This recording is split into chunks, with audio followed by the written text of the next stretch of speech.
হচ্ছে 2 বাল্বস আর mark 100 watt 220 volt 60 watt 110 volt.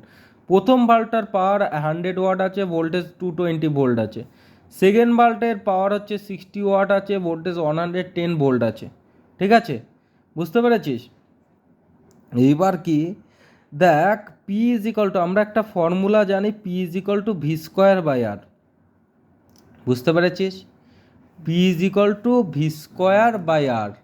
ঠিক আছে, এই ফর্মুলাটা কি আমি ড্রাইভ করে দেখিয়েছিলাম যখন সাবজেক্টটা পড়িয়েছিলাম। P is equal to V square by R কী করে আছে এটা দেখিয়েছি।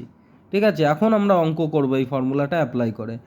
তা পি আমাকে ফার্স্টে তাদের কিসের রেজিস্ট্যান্সের রেশিও বের করতে বলা যাচ্ছে, তাহলে রেজিস্ট্যান্স মানে কি হবে, ভি স্কোয়ার বাই পি হবে, তাই তো? হ্যাঁ, এবার আমি প্রথমটার রেজিস্ট্যান্স ধরলাম আর অন রেজিস্ট্যান্সের ক্ষেত্রে কী হবে, V on square by P on.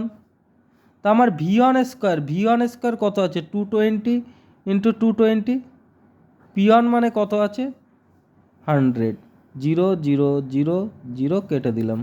হ্যাঁ, 22 ইন্টু 22 কত হয়, হ্যাঁ 22 484 হয়, 484 ওহম। ঠিক আছে, বুঝতে পেরেছ? এইবার দেখো পরেরটা আমি কি করব, এই দিকে দেখো, এবার R2 বের করব। R2-র ফর্মুলা কী হবে, তাহলে সেমভাবে এখানে V2 square minus P2। V2 মানে কত বলো তো, এই যে V2 মানে কত আছে 110 স্কোয়ার, তাহলে 110 ইন্টু 110 হবে। ক্লিয়ার হয়েছে? এইবার দেখো P2 মানে কত হচ্ছে 60, তাহলে কি করব, এই জিরো কেটে দিলাম।